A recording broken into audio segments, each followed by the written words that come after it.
There you are. I've been looking all over for you. I'm looking for Carolyn Shapiro. I'm supposed to be doing a Facebook Live with Carolyn Shapiro. You're obviously a fairy Her of some twin. kind. I'm her twin. Yes, but are you not from the fairy kingdom or something like that? Or You know, October 1st, strike of midnight, I grow these ears. Weirdest thing. It's a Halloween thing. Okay. Since I was born. I mean, my parents were gonna give me back, but they're like, okay, she can stay. Well, okay. I'll do this Facebook Live with you then. Okay. Carolyn's twin. Yeah, it's nice to meet you, Dr. David Rosensweet. Heard a lot about you. I'm not her twin. I am me. Oh, okay. With just a little bit of fun added in, that's all. I don't think anybody will mind that much. Considering the topic we're talking about, we try and make it fun for sure. And the information is great. So thank you as always for being here. I'm glad you're well, because I know that you are, because I can see it. I'm going to welcome everybody who's going to come up. Welcome, welcome. And welcome again, both of us, to our own show, as I always say. Let's get started. Question number 1. Dr. Rosensweet, why is it that testosterone is not FDA approved? As far as I knew or thought, testosterone drives a woman's libido. And is it not possible, especially if a woman has had a hysterectomy, that without testosterone, she could experience a prolapse? I know that testosterone is important, and I can't understand why it's not FDA approved. All of the doctors that I have seen will not give it to me. Like, no way. So this woman's confused, doesn't understand, and I'm confused a little. Well, oh my goodness.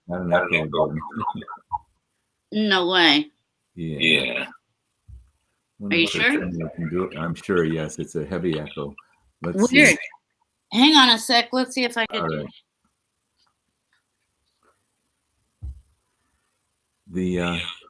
Yeah, it's still there. Well, the last time I did that, it went away. Let's see if it is. Yeah, I think it's going away. It's still there. It's more quiet. Let's see.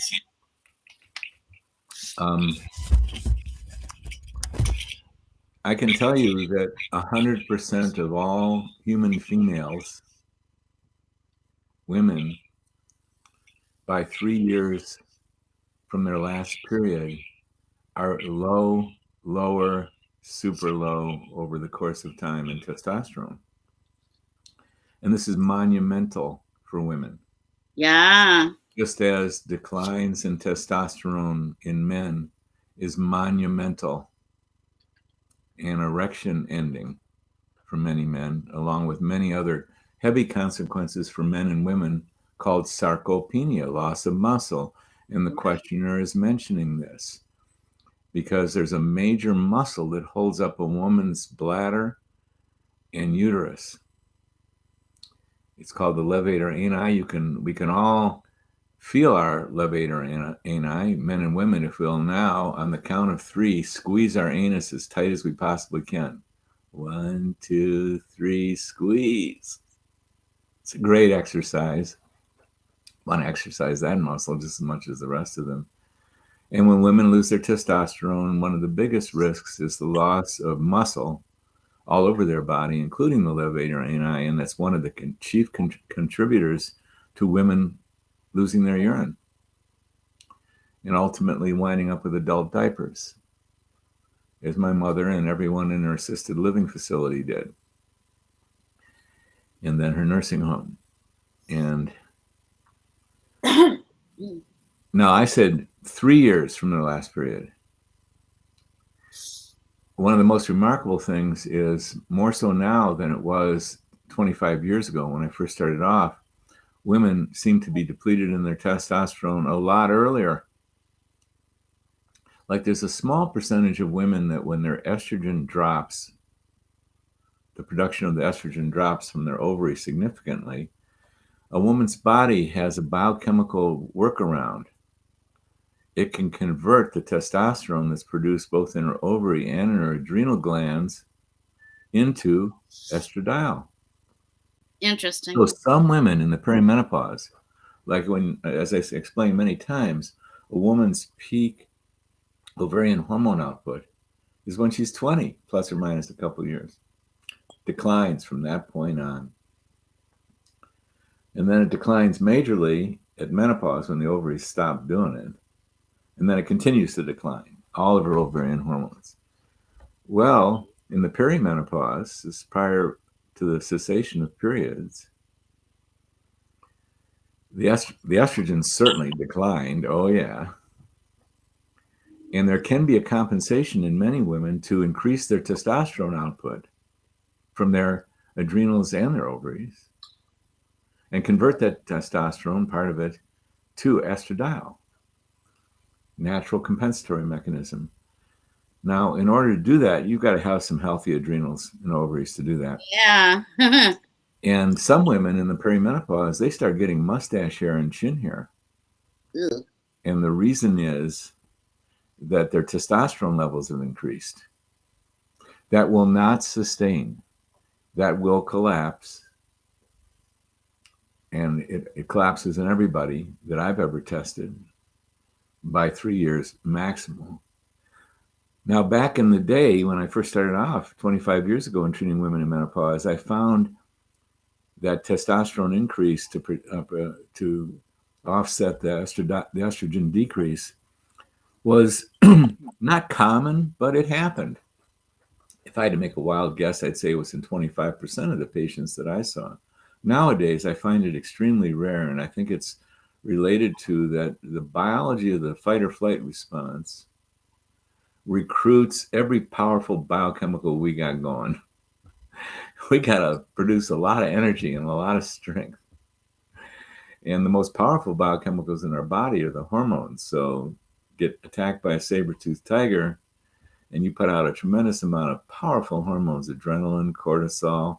Oh, lo and behold, estrogen, testosterone, thyroid. These are energizers. Well, if you keep doing that too long and too much,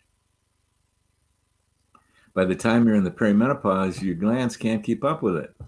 So these days, I find it far more prevalent that a lot of women entering the perimenopause and early menopause are also low in their testosterone and the testosterone metabolites and DHEA. In fact, it's pretty unusual for me to find what I did find more readily 25 years ago, adequate testosterone.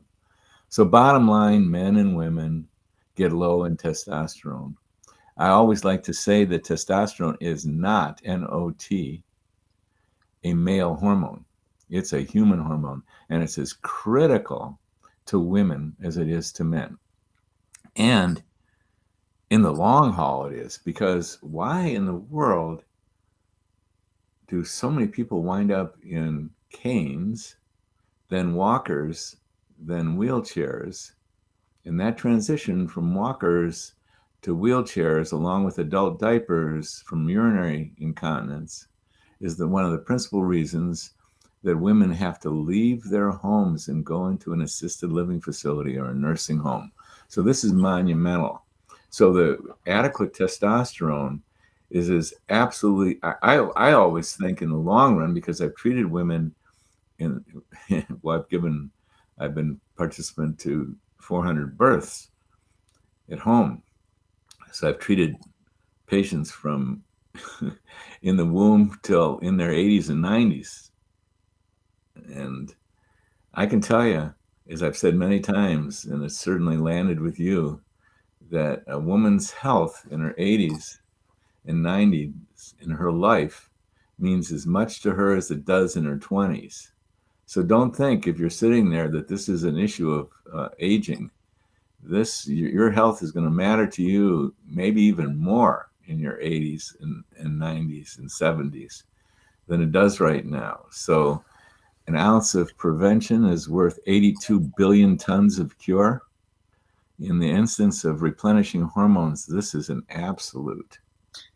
Well, then, And doctors who are super trained prescribe testosterone all the time to women. right. Now, it's not FDA approved, but compounding pharmacists have it and they can dispense it under prescription. And so everyone who's gotten deep into the world of treating women in menopause knows a lot about testosterone, and the ones the most educated and experienced ones are giving every single woman they deal with testosterone and testing and confirming proper levels, because that can be done principally by 24-hour urine hormone test, 24-hour urine hormone test, not other urine hormone tests. And so that's one way to look at it, that anyone who has treated women in menopause knows how critical and absolute testosterone is. It's as critical and important as estrogen, as progesterone, as DHEA, as thyroid is. These are biochemicals we do not like doing without. Right. Now, testosterone fell into an unusual category because there was widespread internet abuse of prescribing androgens for bodybuilders. And that abuse did occur, and you give young men androgens and they run the risk of losing their testicles, shrinking their testicles, and losing their testosterone. So there was a health problem associated with people abusing androgens. You heard it in athletes all the time. This athlete got busted for using androgens. So the FDA stepped in. The DEA stepped in. This is the Drug Enforcement Agency. It's a federal agency, and it made testosterone a controlled substance. Yikes. Rough. A very hard barrier to overcome. Now more than ever. Now, in order for a provider to prescribe testosterone, there has to be an in-person visit. In an era of telemedicine, COVID changed the rules there. And COVID waived the rules, the necessity of an in-person visit for the prescription of testosterone. It was waived so telemedicine would work. And now we're in transition as COVID gets COVID mandates. Well, they're still under major controversy. Yeah. So, women, in case you haven't noticed, you're under more restraint, pressure, constriction by many, many, many different factors, including your federal government, that's got a major effort underway to stop access to compounded bioidentical hormones. And also to constrict prescription of testosterone. So I recommend that you go to wethewomen.org or the APC. This is the American Pharmacy Compounders website. And on APC, you can contact your congressional representative.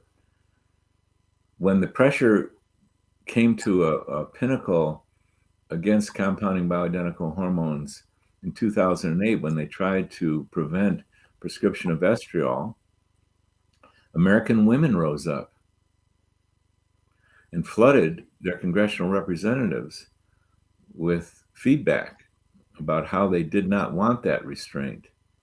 And the federal government responded by partially granting increased access, but also the campaign to suppress anything but pharmaceutical manufacturer distribution is very intense. And it has not let up. They know how to do it. They haven't taken their foot off the gas. They want their market share back. They lost their market share with the false information from the Women's Health Initiative study. They had the most popular and profitable drug in the history of the world, Premarin and Prempro at the time, and that disappeared, collapsed from 18 million women being treated to the low millions. We're Big Tent. We want American women to have access to the menopausal treatment of their choice, and that includes across the board. I personally have never written a prescription for Premarin or Prempro because in 2021, there's really sophisticated, elegant, and to me, medically important aspects in those, and compounded bioidentical hormones allows for the individualization of women. That's very crucial to get it right for 10, 20, 30, 40 years. But we're big tent. We don't want to restrict bona fide attempts to treat women. The women who were on Premarin and Prempro did beautifully in many ways. They did a lot better than their compatriots, and they were at less risk for breast cancer, heart attack, and stroke, although that was not what was reported, but it was later reported as they retracted that false information. So we're Big Ten. We want all of this stuff that's bona fide, legitimate, and does good work for women to take place. So, women, before they squeeze, before they turn off the spigot, which you are definitely threatened to occur, testosterone's already really under pressure. And the pressure coming down upon compounded bioidenticals is very severe. I work directly with a lobbyist who's been working to protect compounded bioidenticals for 30 years, and he in his lifetime has never seen the threat bigger than it is right now. So please go to APC, American Pharmaceutical Compounders. You can contact your congressperson directly. Go to We the Women. Or you can come up on the Ins and Outs of Menopause page, and I have posted the group that I started in 2018 when you were invited to go speak in Washington. And all of that information is there on the link that I provided, which is the CBHRT and what is happening with our hormones in Washington. Yes, and that would be education. But if your education is full enough and you get the threat, you want to start communicating to your congressional representatives. Oh yeah, all that information. You can do so through the APC website, and I believe We the Women is connected to their website to register your opinion, and we'll have our own direct link to Congress soon enough. But at any rate, there we go. There we go. About testosterone. We all need it, men and women. We seriously need it. Here's my testosterone, which I've applied to myself this morning. I never miss a day. And as long as God is permitting me to be on this earth, I will continue to take it to my last breath. Yep, you and me both. Makes a wonderful difference, and it protects my muscles. And of course, the heart is a muscle, just so you know, in case we forget. And there's Danish studies about how important androgens are even to the heart. So come on, people now. Let's all get together. I can sing that whole song. Come on. Protect our testosterone, please, and our bioidentical hormones, please. Oh, yes, yes. Yeah, so everybody, please, please, please, please, please get on those sites. Make your voices heard. It's important. It's really important. Our power of choice, our hormones, and I'm not going to get all riled up like I did the last time. But please, please join us on this broad highway because we need our hormones. So thank you, Dr. Rosensweet, very much for that question. Answer. And V, you're correct. Men lose their hair when they lose their testosterone. It's like a really good indicator. Now, balding is a different issue. It's a male pattern baldness in men who have got exuberant testosterone. But when you lose your body hair and your pubic hair and your chest hair, oh, guess what, man? Yeah. it's like this gas gauge on your body saying you're low in testosterone. But the erection is far more consequential. So the body hair really more noticeable too, rather than losing a few chest hairs. Right. You know? But we probably, to be polite, shouldn't go where our natural inclination is, Carolyn, to go. No, but I mean, testosterone, hormones, I mean, it's sort of all inclusive. Yeah. But I can segue into question 2, so we don't go there. All right. Listener says, my estradiol was increased from 1 milligram to 1.25. We then added in more testosterone. First 2 weeks I was fine, but then I started to experience less energy, really bad hot flashes, horrible anxiety, and insomnia. My testosterone levels increased only a little bit, and they refused to test my estradiol and my progesterone, and I have no idea why, but they refused. So since I was feeling so badly, they took me off the estradiol for 1 month, and now my brain function is horrible. I'm always tired, and I always have a slight headache, not to mention horrible sleep, horrible anxiety, horrible warm rushes, and horrible everything. So I'm wondering if you have any thoughts on this, Dr. Rosensweet. I do. Next question. Okay. No, just kidding.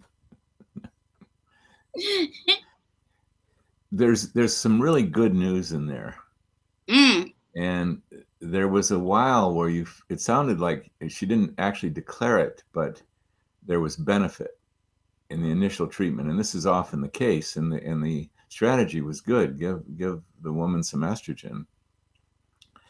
But the thing about women and men is we all look alike, sort of.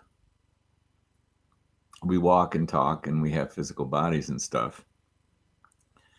However, there's a tremendous individuality going on the planet Earth. Our differences are rather dramatic. There's some of us that are tall, others are short. There's some of us that are thin, others of us are not thin. There's variations galore. There's an individuality, and that individuality is reflected also biochemically. So, for example, I'm going to give you some numbers. There's some women who just thrive, and it's life-changing if they're on 0.8 milligrams of estradiol equivalent of biased a day. At the other end of the spectrum, there's women who need 2.6 milligrams of estradiol equivalent to get it right. Oh my God, that's 3 times the low end. It's an example of individual variation. And of course, women are anywhere in between there. And a few are even more than that, and very few are less than that. It shows you the range of individualization that exists.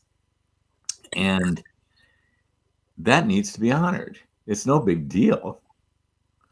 It was one of the first things I discovered as I started treating women in menopause. I got, if you just pay attention to the details and realize there's no dosage rules, that we've got to find through a process what the optimal dose and balance is for each individual woman, and you individualize, that's how it's done.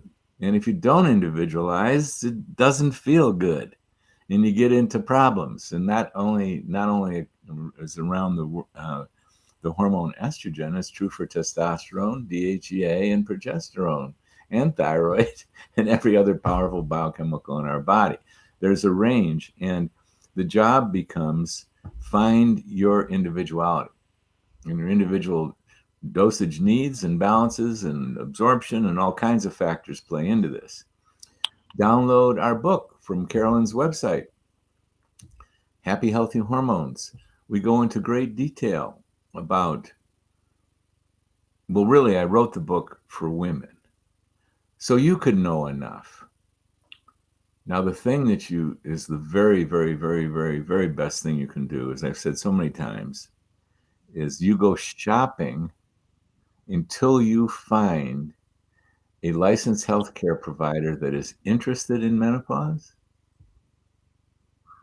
and is knowledgeable and has been trained in menopause, because that's not part of medical school. That's not part of internship or residencies. You don't go to the menopause ward. That's right.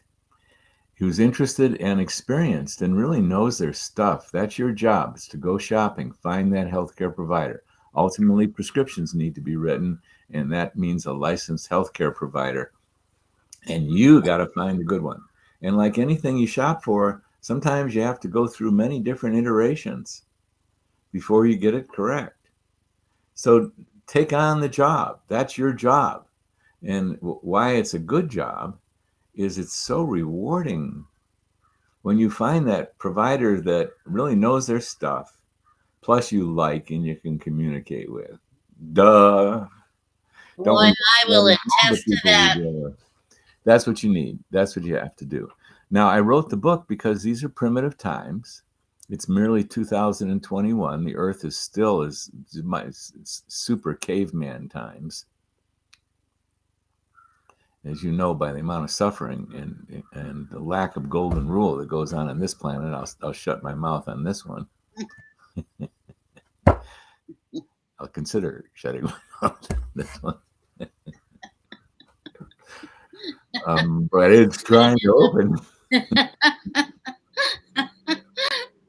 But I'm efforting. I'm trying to rein myself in and say it's so primitive times in the world of menopause, because the menopause took a body blow while other medical aspects of medicine were developing major specializations with board certification and residency training.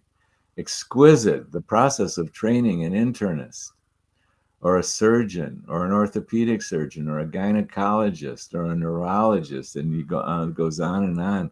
These processes in medical educationville are phenomenal. They're just excellent. They're so superb. My God, you get 3 years, 2 to 3 years minimal of specialized training and education in which you're mentored. So you're not totally responsible for the patients that are under your care.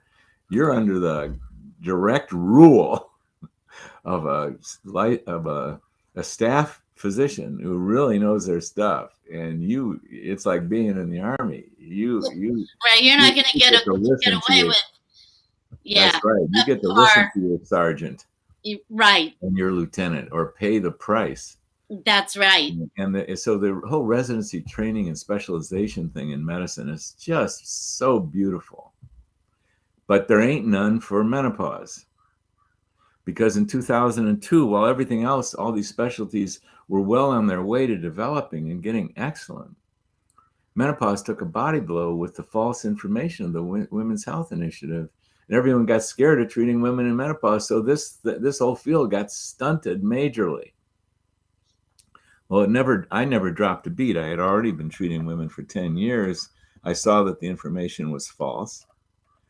And I went on. And so I have specialized, and I spend the majority of my professional time training and mentoring physicians and nurse practitioners and clinical prescribing pharmacists and PAs on how to be excellent in this field. And you need one of these persons. And that's this woman's challenge. She doesn't have one. So in these primitive times, sometimes these folks are not that easy to find, although go to menopausemethod.com and see if we've got someone in your area. So I thought it was a good idea to teach women some of the things that matter. Because if you can get someone to prescribe you the basic tools, and they're open, as many physicians are, in partnership with that physician or that nurse practitioner, the two of you can figure it out. So go read Happy Healthy Hormones, because there's the roadmap to figuring this thing out. So do it. Right. Get good at it. Take it on. And the rewards are enormous, and they'll last you your whole life. You get good at this, and it may take you a while because there's a complexity involved. Listen to what that questioner described. And I can't tell you how many times I've heard this story. They went out into the world, got some hormones, felt better for a little while, but then didn't. and then got into, stopping the hormones, and that got worse. And all it does is speak to you were not under the guidance of someone who really knew what they were doing, because they would just take at the 2-week mark when things started to change, they would just do some adjustments and keep adjusting with you and keep adjusting with you until you dialed it in. And sometimes it takes 2, 3, 4, 5 months to dial it in. No big deal. Once you dial it in, you're pretty much set for life. You may tweak it over the course of years, but they're just tweaks. Yes, and we know that in the menopause method. So our premier program is we give women all the consultation time they need. And sometimes it's just as simple as 4 hours over the course of the first year. Oh, 4 hours? Yeah, 4 hours. Rarely is it less time than that, divided up into many, many sessions. And sometimes it's up to 20 hours to get it right. Your body, under the guidance of the divine, has set up a system in a young woman and a young men to put these hormones out spectacularly. And then that goes away. And so now you're taking over, and you've been 20 years in downstepping your relationship to hormones until they shut off. So it takes a while to dial them back in. But once you dial them in, I mean, I have one patient, she's now in her 70s. I have a couple patients in their 70s that I've been treating for over 20 years. And once we got them dialed in, they're year upon year, minor tweaks, if anything. One of my patients, her goal for last year was to get 20 more yards out of her drive, and she still has intercourse with pleasure. She's in her 70s, 78. No, she'll turn 80 before I do. She's now 80. Think about this. You want to be having intercourse when you're 80? You want to be trying to get 20 more yards out of your golf swing or whatever your relationship to your exercise program is? Yes, you do. You do indeed. And it's back to, again, what you always say that you know that I love, and now I always say it, and that is that your life is going to matter just as much to you when you are whatever age it is that you're at, whether you're a prima ballerina at 80 on point. I've seen it happen. I have. Golfer, ice skater, runner, skier. Yeah? Yeah. And I think that hormones might have a little bit to do with that. But to take us back to the questioner, yeah, you bumped into some speed bumps. The only thing that's missing for you, I would suggest, is you just need the next level of expertise. And that's your job. Just go shopping for that expert and embrace it, because we're in the life that we're in, and you might as well not complain about it and just do what you need to do and get out there and find someone who knows what they're doing, and they're out there. It was interesting to me that the decision was made to take the estradiol away for an entire month. Is that something that's normally done? I don't know, but yes, what you're saying is, yeah, take the estradiol away from a menopausal woman, huh? Yeah. I mean, if she gets an estradiol overdose, you can reduce it or stop it for a brief period of time. But no, this is like every single woman who's not having a period is super low in estradiol, which is a critical hormone for health and well-being and thinking and arteries and vagina and on and bones and on and on and on and on and on. Every woman, in my humble opinion, not humble, nothing humble about it, needs state-of-the-art estrogen. Absolutely. It would seem definitely so. Doing these interviews with you, as long as I have, I've learned a little bit, certainly about estrogens, that is for sure. So yeah, that kind of caught me. Of course, she also needs progesterone. She also needs testosterone. She also needs DHEA. She might need thyroid. These are the power biochemicals that diminish midlife because we put too much strain and stress on them, though I wouldn't say that about the ovary. One could make a case that there comes a time in every man and woman's life that it's not really super great to have a new baby. Better to be a grandparent or adopt or something. So one can make a case that evolutionarily there's a reason why women stop having babies. Yeah, true. That is true. A question did come up from Sarah. It says, is endometrial hyperplasia a bad thing while using estradiol? I do also use 400 milligrams of progesterone nightly as well. Is that an appropriate question? It's a great question. And it's like anything else in medicine, there's a heck of a lot more details needed here. But I still can comment on this excellent question. Endometrial hyperplasia in a menopausal woman on estrogen, or she's on estradiol, it's a common occurrence. I mean, in a young woman, every single month she's putting out estradiol and estriol and estrone from her ovary. And one of the many, many things that these estrogens do is they form an endometrial lining. They're needed to form the endometrial lining that a woman menstruates if she doesn't get pregnant each month. That endometrial lining is very crucial because if she has intercourse and she has fertilizes an egg is fertilized, and that baby, that egg needs somewhere to rest inside the uterus to grow. And it needs to rest on a very rich endometrium lining to the uterus. It's a crucial part of us human beings being around this planet for so long. But nature is so rich and robust that if the endometrial lining for that month isn't fertilized, a brand new clean one is created. That endometrial lining is shed, and the next month a brand new one is formed. So estrogen is crucial for that process of forming the endometrial lining. And if a woman is in menopause, meaning she no longer was having periods, and she's given enough estrogen and maybe a little bit too much estrogen, she's going to form an endometrial lining. And when an endometrial hyperplasia is, the endometrial is thicker than we like to see in a menopausal woman. So seeing an endometrium up to 5 millimeters on transvaginal ultrasound is the usual limit of acceptability, and some even physicians prefer to see it under 3 millimeters. But the issue at stake here is not the formation of the endometrial lining. The issue that's so crucial is, well, does that have anything to do with endometrial cancer?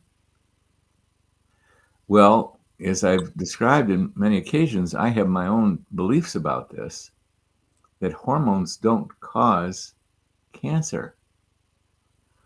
And cancer has causes. And it takes a lot of trouble to form a cancer. So it's not a thickened endometrial lining that we're concerned about. Worst case scenario with a thickened endometrial lining is a woman's going to spot or bleed. That's not a bad thing. But what every gynecologist knows is that if a woman hasn't had a period for a certain amount of time in menopause and then she spots, well, that raises a question mark in every single gynecologist on the planet Earth and anyone else who's specializing in the treating of menopausal women, that what did that spot come from? Did it come from endometrial hyperplasia? From a little too much robust estrogen dosage? Well, that's no big deal. Or did it come from an endometrial cancer? So 25 years of being a physician, specializing in menopause, I've seen 2 cases of endometrial cancer. So in the menopause method, we pay a lot of attention. when a woman hasn't had a period, hasn't bled, she's on normal hormone dosages, and then she bleeds, it's an absolute in our method that she gets a transvaginal ultrasound from her gynecologist because they know how to evaluate these. And if all you see is endometrial hyperplasia, gynecologist knows when the time to take the next step is. Yeah, well, we want to do an endometrial biopsy, or we want to do a DNC to examine that tissue. They know when to do that. They're a specialty, and they've got some phenomenal guidelines after all these years, and they've got some phenomenal tools to do it. And we, without gynecologists, I wouldn't be able to do the work that I do. No, I exactly. need a backup. For example, when a woman who's 5 years into menopause and is on decent dosages and she bleeds, it's not the endometrial hyperplasia, it's the bleed. Right. So we evaluate this. So transvaginal ultrasound is a tool that we turn to frequently. But not every endometrial hyperplasia is a cancer. No way. Anything like that. And this patient, this woman is also taking 400 milligrams of progesterone. That's a robust dose. One could make a case for taking a very robust dose of progesterone because progesterone balances and suppresses endometrial lining hyperplasia. So estrogen and progesterone are critical to be administered together. Yes. With uterus or without uterus. That's a whole other story. That's pretty robust dosage. So I'd want to investigate this a lot more deeply. I'd want a 24-hour urine hormone test because we have very specific guidelines of how much is the right amount of estrogen. If you're getting endometrial hyperplasia, I suggest that in most cases, and not all, you're on too much estrogen. Well, bravo that you're getting a lot of progesterone to balance that, but you don't need that much progesterone if you're on the right amount of estradiol. There are exceptions. So we do 24-hour urine hormone tests on this woman, Sarah. When you've been religious on your dosages of your estrogen and progesterone for a week, we do a 24-hour urine hormone test. And the likelihood is if you've got endometrial hyperplasia that you're going to be outside the zone of optimum. You're going to show what we would call excessive levels or robust levels of estrogen in your body as it's translated into 24-hour urine hormone testing. So we don't go for that. We don't like that. We don't think that's good medical practice, with exceptions. And I'm going to get to that exception. But in most cases, you can get all the wonderful benefits of vaginal health, arterial health, brain health, bone health, libido, all the wonderful things that are so crucial for estrogen and for a woman in menopause with not youthful levels of estrogen. You don't need it. For example, young women vary. There's this wide range of how much a young woman needs to menstruate every month. Some women need this much. I want to get myself back on screen so I can see what I'm doing here. And some women need this much. Other young women, they need this much. And all women are going to fit within this, are young and healthy and regularly menstruating. Here's the dosages that we use 95% of the time in menopause. Right below the amount that you need to menstruate. That gives you protection of your bones, your arteries, your brain, to most every single woman. Most. I keep using that caveat in there. There are some women, I went into the medical literature and I defined and translated onto a 24-hour urine hormone test report what is the right amount for women in menopause. It ain't this. They don't need to menstruate. Many of them don't want to. It's this. It's right below that, it turns out. You can get everything you want with these lower levels. And this range from this bottom line turns out to be 8 micrograms of total potent estrogens per 24 hours, or this upper line, which is 14 micrograms, won't form a hyperplastic endometrial lining. That's part of what we don't want. In fact, it won't overstimulate. If you go higher than this, you can do what a young woman does every single month. She gets breast glandular cell hyperplasia. She gets mitosis of breast glandular cells, cell division in a midlife woman. Do we really want it? We're vulnerable. That's not going to be the cause of trouble, but in general, we don't want it and we don't need it.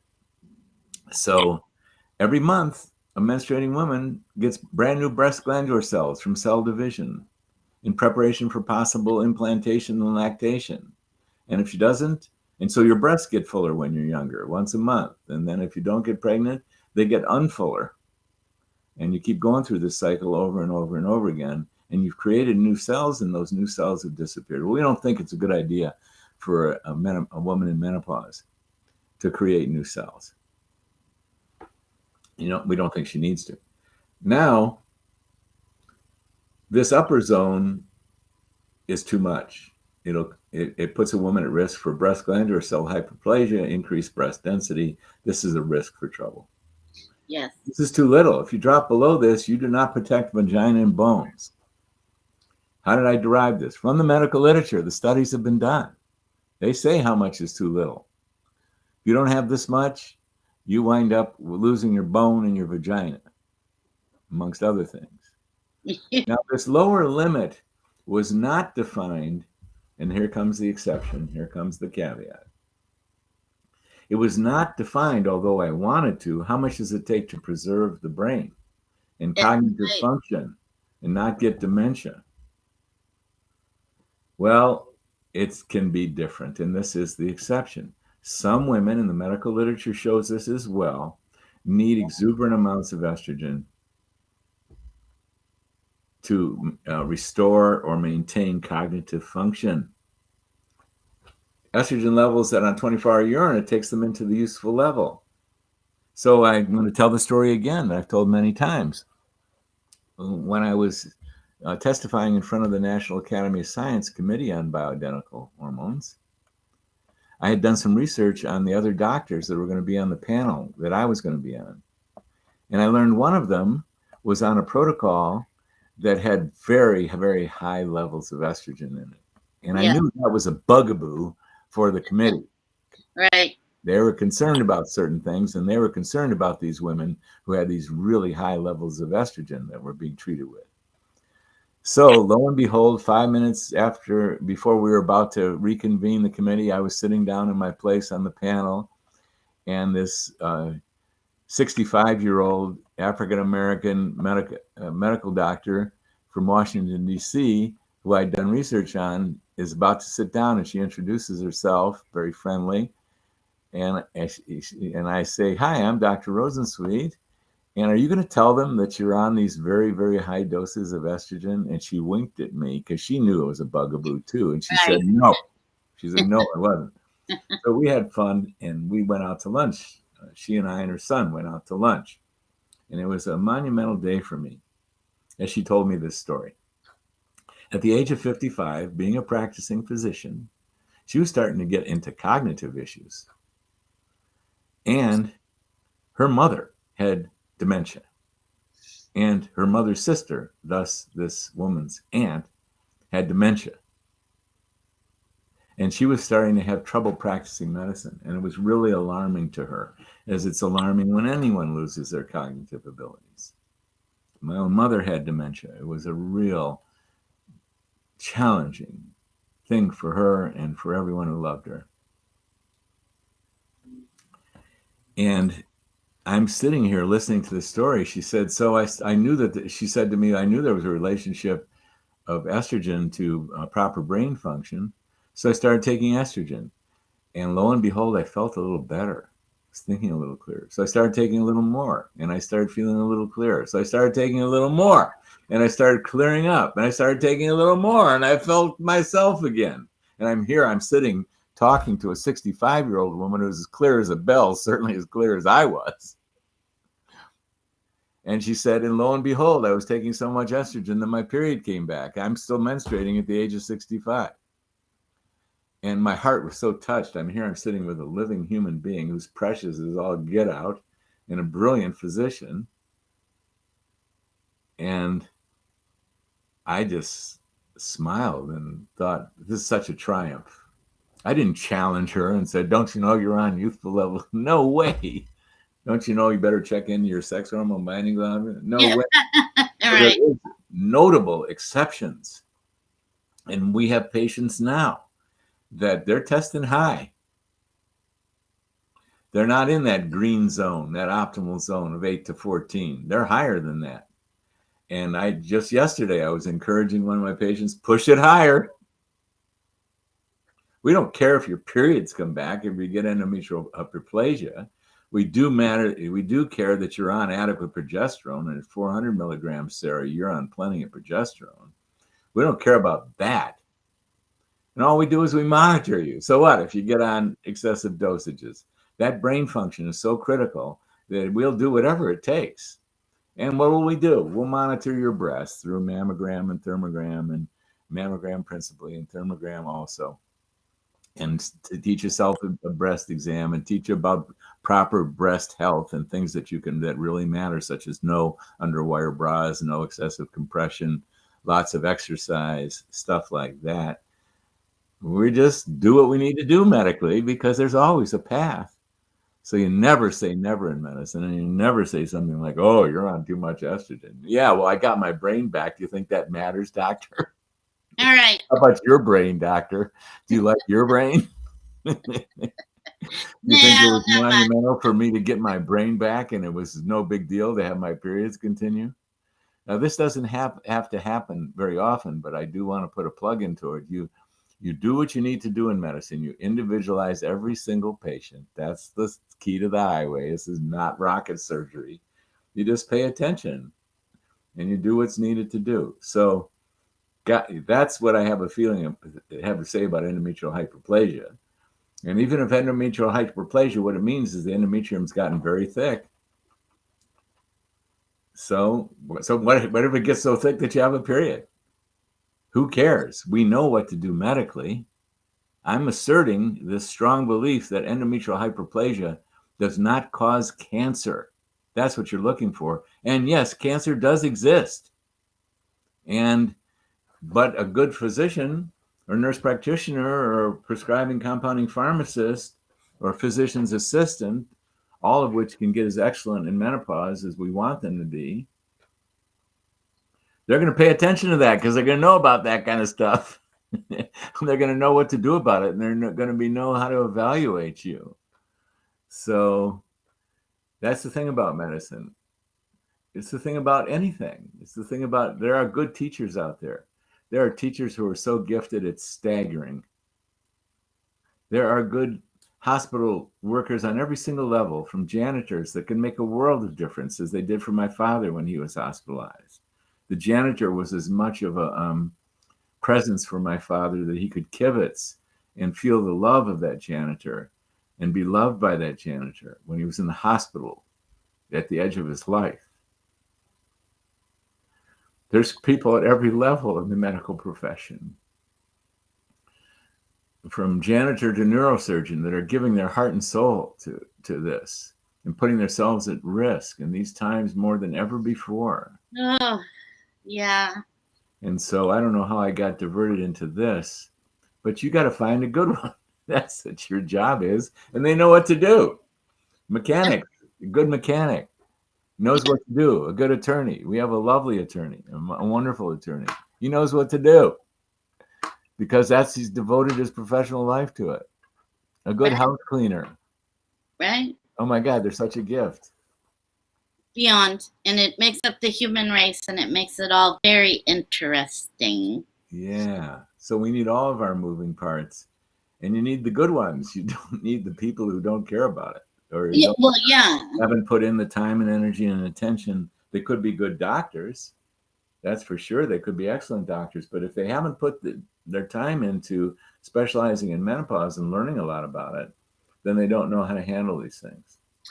Right. So, Sarah, it's all a matter of evaluating your situation. You might be on too much estrogen, but we need, and this is where I began, We need a ton of more information about you to make judgments about this and assessments about this.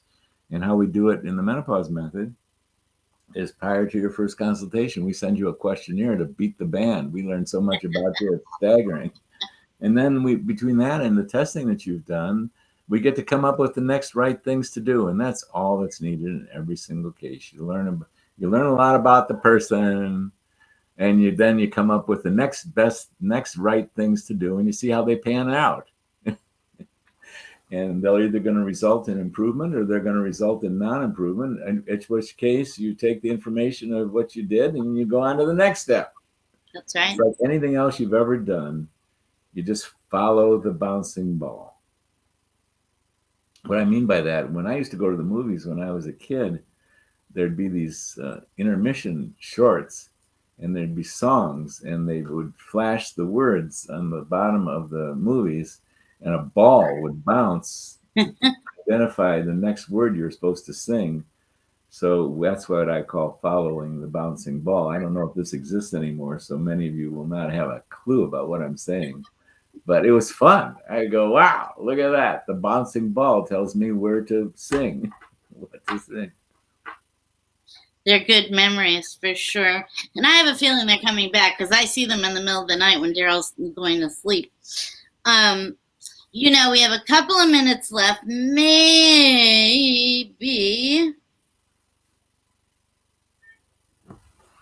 This is a big one. We may want to start off with this one, but I will present it, and then maybe we can start off with it on Thursday. The questioner is saying, I'm soon to start this is a big one. I'm soon to start hormones and wonder how long I should take them.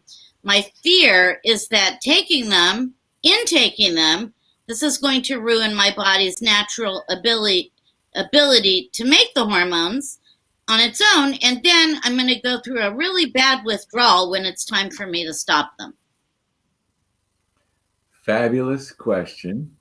I know, and we may have to put everybody on pause. Let's do that one. And Carolyn, I forgot to tell you that this coming Thursday I have to pass. I'm traveling on Thursday, so it'll be next Tuesday. I am traveling on Thursday too. Oh, amazing! So it'll be a week, but we could lead with that fabulous question on Tuesday. That really needs clarification. Absolutely. The big one. And I want to give you the good news that these fears are not grounded in science. Although science got distorted around 2002, so so many people are carrying the fear. So what my promise is on Tuesday is I'm going to lay down what the science is, and you're going to be greatly relieved. Yes.